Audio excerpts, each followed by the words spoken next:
Welcome to Land of the Bible. I'm your host, David Sussman. This week, we will visit the ancient biblical city of Shiloh.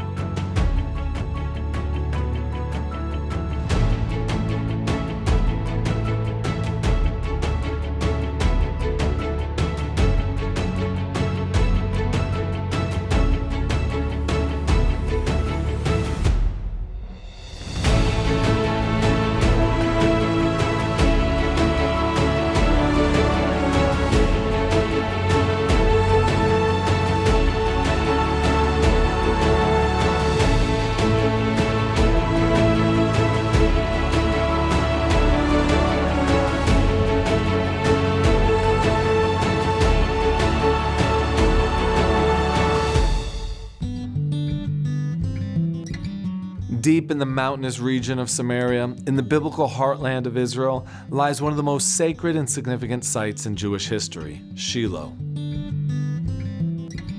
For 369 years, this was the resting place of the Mishkan, the Tabernacle, the very dwelling place of God's presence before the Holy Temple stood in Jerusalem.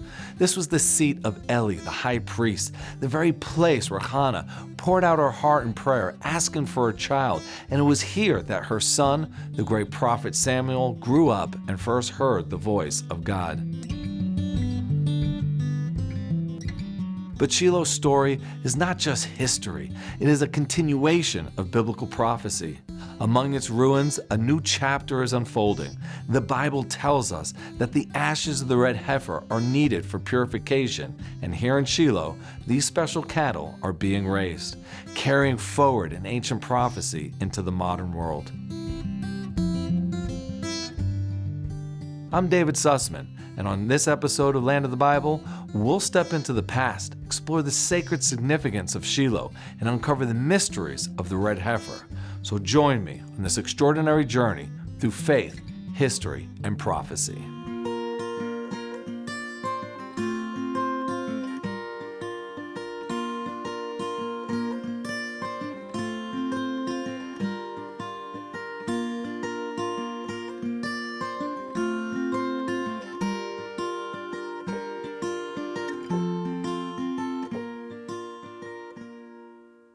My name is Eliana Passantine. I'm originally from San Francisco, from the Bay Area.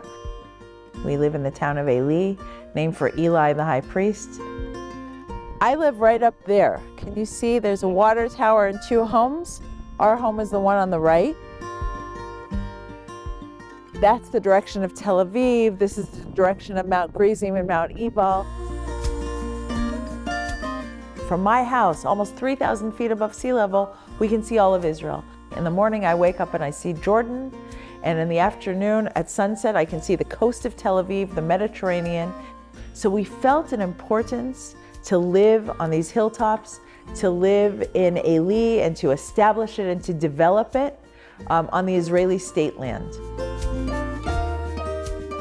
Ancient Shilo is literally just beneath my home, so I started giving tours here, and it became my expertise because I had to be back in time to pick up my kids at 1:15.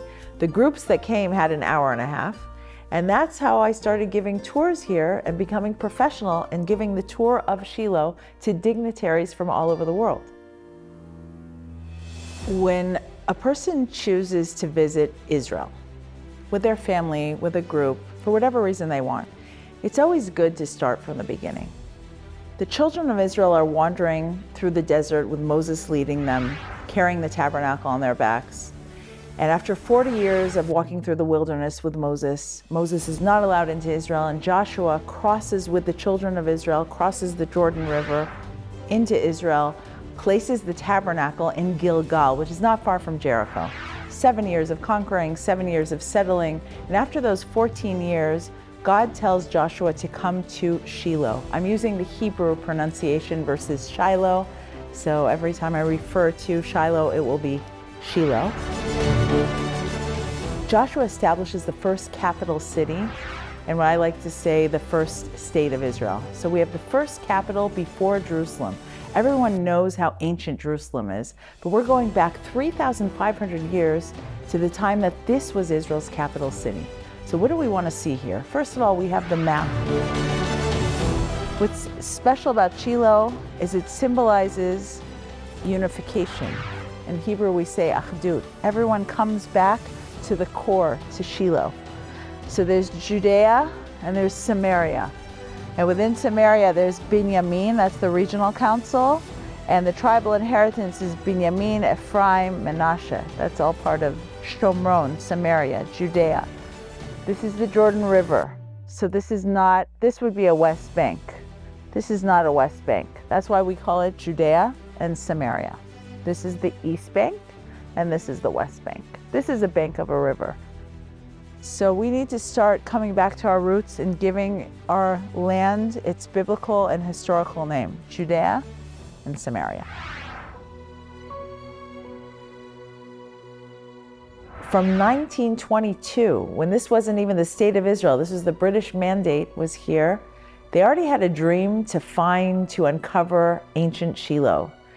And the first delegation came here to Shilo in 1922 from Denmark, and they started excavating. They were Christians looking for Hannah, looking for Shiloh, looking for the Tabernacle, looking to understand and to feel where Samuel the prophet grew up.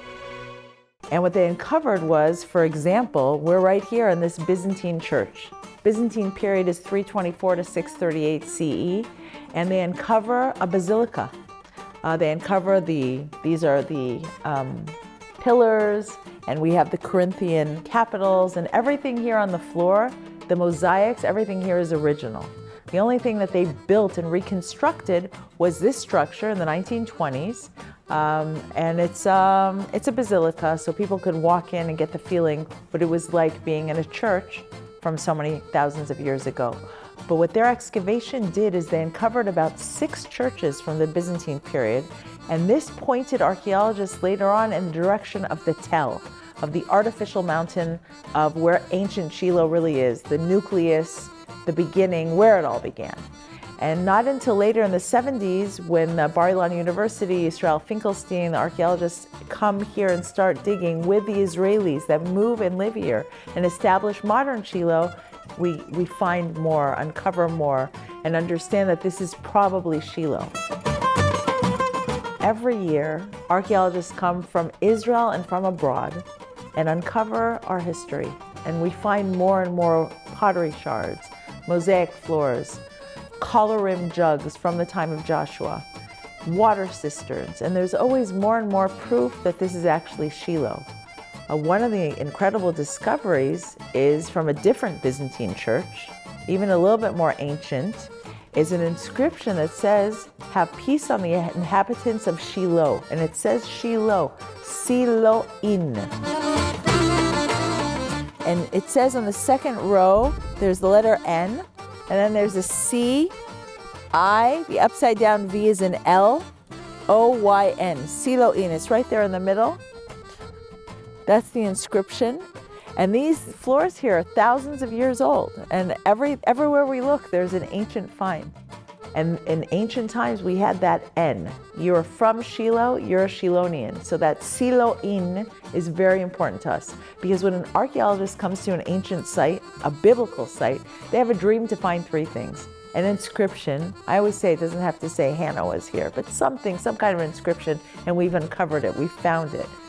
Some kind of reference in the Bible, which we have, and the Arabs here in the region, they keep the ancient Hebrew names. For some reason, they have villages with ancient Hebrew and biblical names.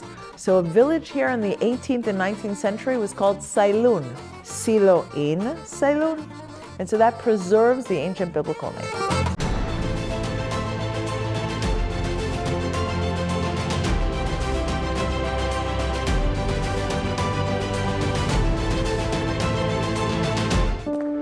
Imagine walking where Jesus walked, where faith comes to life. Feel the Bible story unfold around you, from the green Galilee to Jerusalem's ancient streets.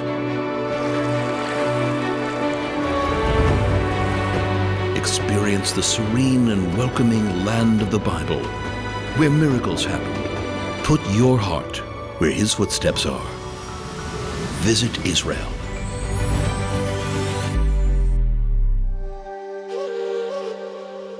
Walking through the site, everywhere we look, there's something ancient from many different periods of time. This is an ancient olive press. You can see that the puddle there kind of looks like olive oil. It's pretty cool. This is a home from the Roman period. But we're really here to focus on the time of the Tabernacle, the time of Joshua, and the time that Hannah prayed here. When you walk through the site, there are piles of pottery shards, and there's one pile that you can actually take some home with you. This is my treasure pile. These are pieces of pottery from different periods of time. This is a handle, for example, from about 2,000 years ago. And look, this is the bottom of some kind of a pot. And the archaeologists, whenever they excavate, there's always a lot of pottery. And after they go through the piles of pottery, the excess pieces are left here for groups to come and to feel and to connect. This is an educational site. We want people to feel the past, to feel the history. You can come here and you can take 1 or 2 pieces home with you. This is all thousands of years old. It's a real treasure. If you come to Shilo, we'll let you have some of it.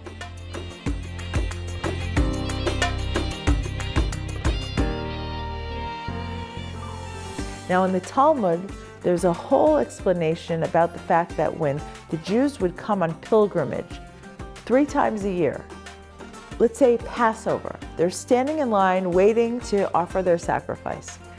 You have to offer your sacrifice in Shilo, but you can eat your sacrifice, the meal with the meat, with your family, b'chol haro'eh, as far as the eye can see. Now, I always tell people that come up to our home that this is where they invented the disposable dishes. Because as soon as pottery, according to Jewish law, is porous, it absorbs, in this case, the holiness, therefore cannot be reused. So as soon as they finish eating, the families would sit literally in my backyard, eat their holy sacrifice. They would break the dishes because the dishes are holy now and that it cannot be reused. So we have broken dishes from Jewish families from 3,300, 400, 500 years ago, all over our backyard. And it's not just in our backyard, it's all the mountains surrounding Shilo. Wherever you can see Shilo, that's where people would sit with their families and have their feast and then break those dishes.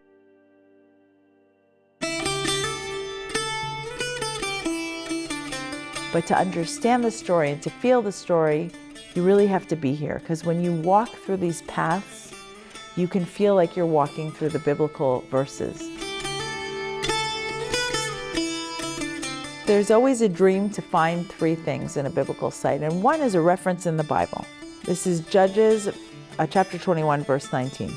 "Vayomru hineh chag Hashem b'Shilo miyamim yamima," and there was the festival of the Lord from year to year in Shilo, "asher mitzvona leBeit El," which is north of Bethel, "Mizracha hashemesh lamesila ha'ola miBeit El Shchema, uminegev leLevona," east of the highway that goes from Bethel to Shechem, and on the south of Livona.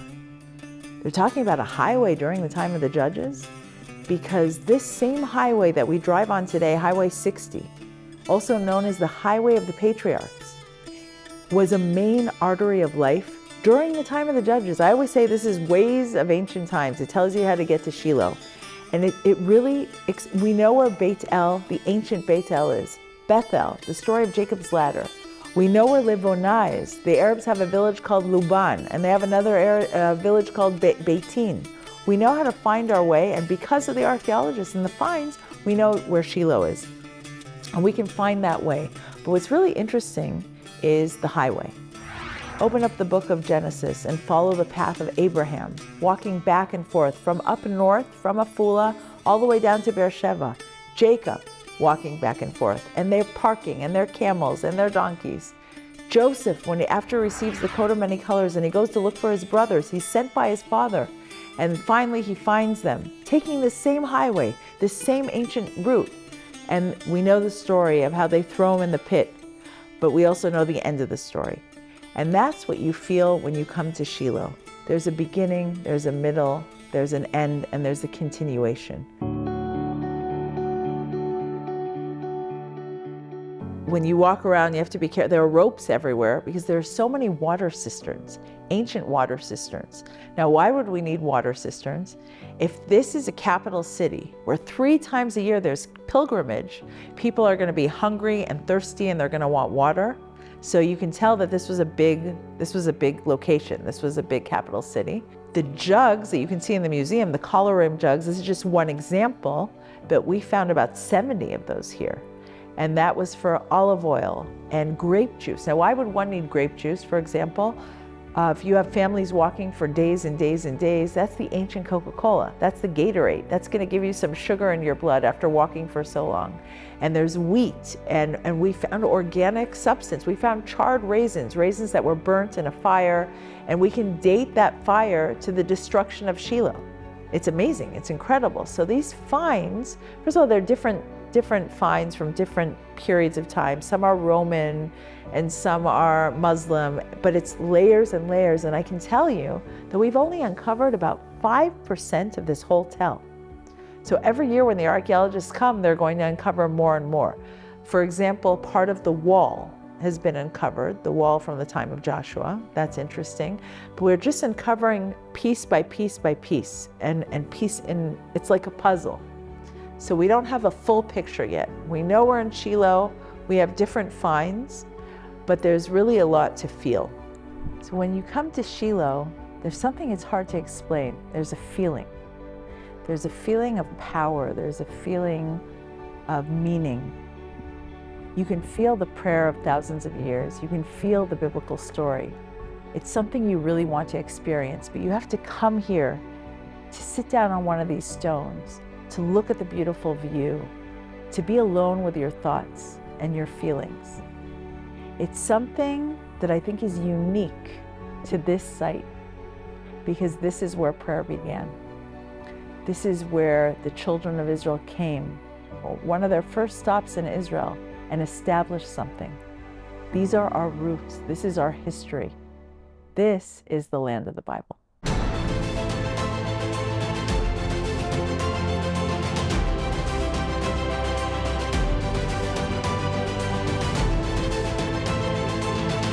I will bless those who bless you, God promised Abraham.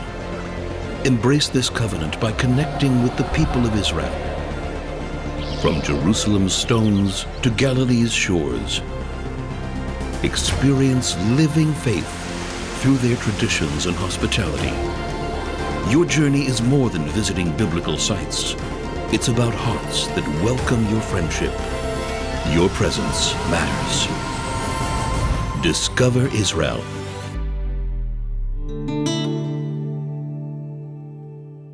The hologram, what's amazing about this hologram, and I love it, within 6 minutes, you fully understand what the tabernacle is.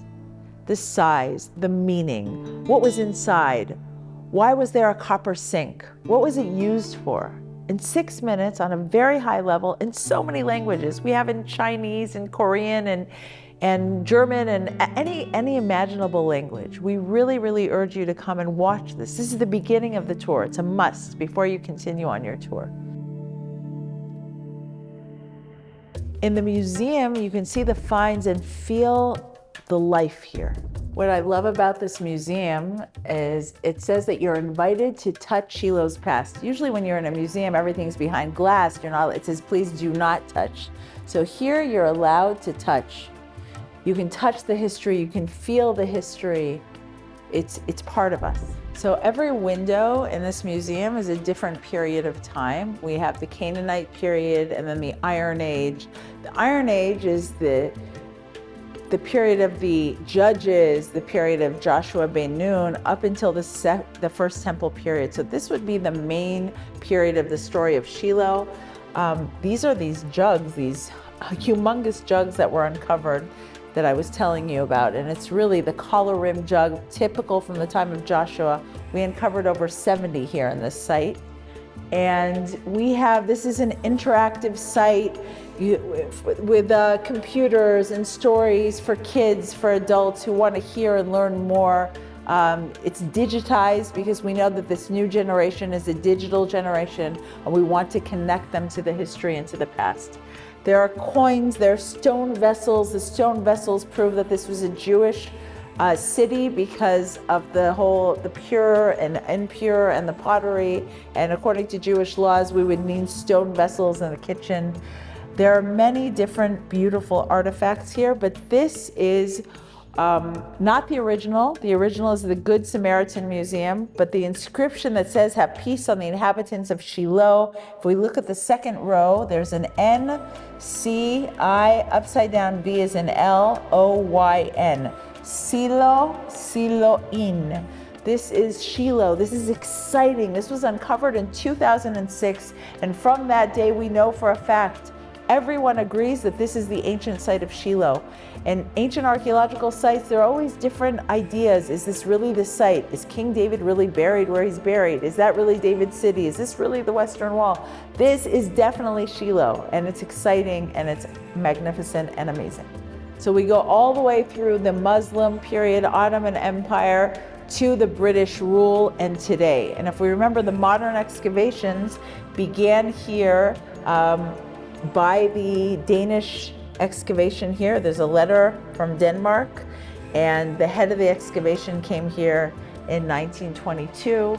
And so here we have we've closed the circle of the story of Shilo, of the archaeology, of the history. And now we've returned home to understand this story and to feel this story and to learn about this story.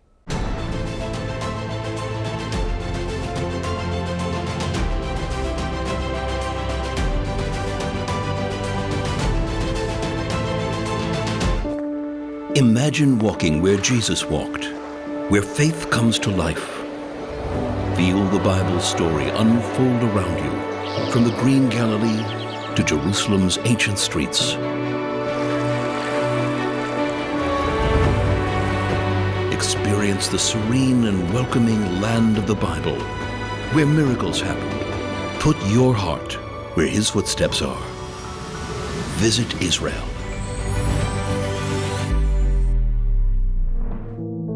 This is the birthplace of prayer. Anywhere you go, any church, mosque, synagogue in the world, the prayer that we hold a book and we speak and we read and we speak to God, it all began here. A woman stood here and made a revolution. A woman named Hannah, who according to Jewish commentaries, came for 19 years to pray. 19 years she prayed for a son. She prayed for a child. And we learn Eli the high priest, Eli HaKohen, sees her moving her lips and no sound comes out and thinks she's drunk. What is that story? You've never seen a person pray? No, because there was no prayer before that. There were priests and the high priest, and there were sacrifices, and a person would come from afar with their family and offer a sacrifice to say thank you, to say I'm sorry, to whatever reason. And the priest, the Kohen, spoke to God. We, the people, did not speak to God. We did not have a connection to God. We didn't think of speaking to God. We knew there was a priest and we offered our sacrifice. Hannah stands there and prays, and she changes the world. Her prayer is so intense and so strong, and she teaches us something that we rely on today, that gives us comfort today, that gives us strength today. And that happened here. And when you stand where we believe that the tabernacle stood for 369 years, you can feel it. You pass that threshold and stand in that big open space and recite Hannah's prayer. Believe me, I've been here 3,000 times at least, and I feel it every time. I feel it every time. You can feel the presence of God.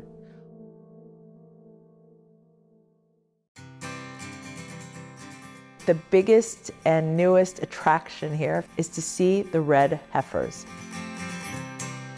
I'm Larry Borntrigger from northern Indiana. I'm what the Jewish people would consider righteous from the nation, B'nai Noach. I live by the Sheva Mitzvot, B'nai Noach.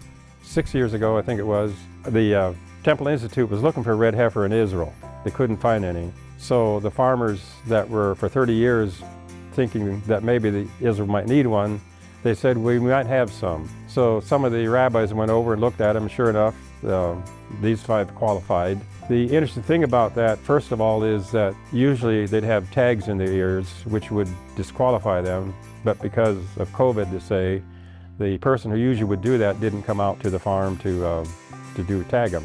So it's just one of those little things that, to me, Hashem, God, had his hand in it to make sure that they were available. There's 5 red heifers. 2 don't qualify because the one had too many different colored hairs. The other one had sort of like growth on the side of her neck, which would be considered not kosher. So about every month or so, somebody from the Temple Institute comes out. They have a magnifying glass and a flashlight and go over the ones that still qualify. So far, 3 of them still qualify. To me, the red heifer used to be an idea. Now it's a reality, and it's going to reveal a lot of things that either God, Hashem, has hidden through history, or that different religions have hidden through history. The red heifers are the catalyst that is changing all that to a correct understanding of what God is doing.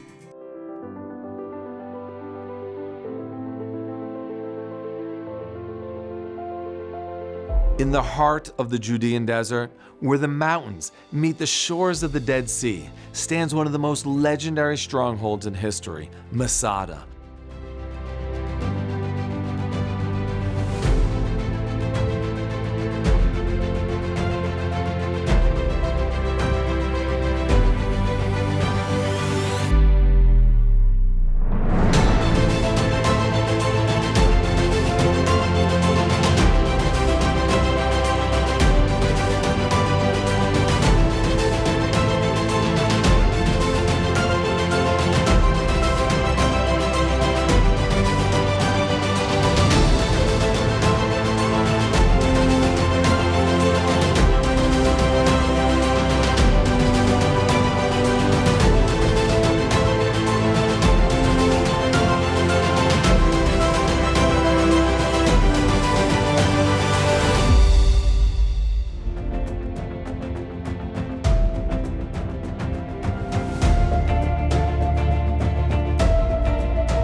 Thank you for joining us, and make sure to join us next time as we connect you to the people, places, and land of the Bible.